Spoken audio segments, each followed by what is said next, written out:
आज मला काही लोकांची एनर्जी जाणवते की कोणाला तरी वाईट सवय आहे की काय होईल कसे होईल. जगतात मात्र वर्तमानात आणि सतत उद्यावर लक्ष असतं.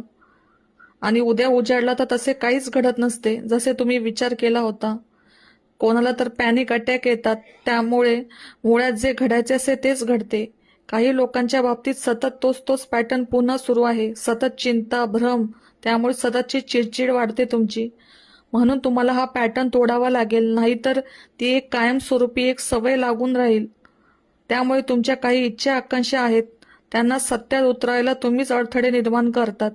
ज्या क्षणी हा विचार येतो ना, लगेच स्वतःला म्हणा की सगळे चांगलेच होणार आणि मी वर्तमानात जगत आहे. सध्याचा क्षण माझ्यासाठी खूप महत्वाचा आहे. आणि आभार माना या विशाल ब्रह्मांडाचे की त्याने तुम्हाला संधी दिली परत एकदा वर्तमानात जगायची.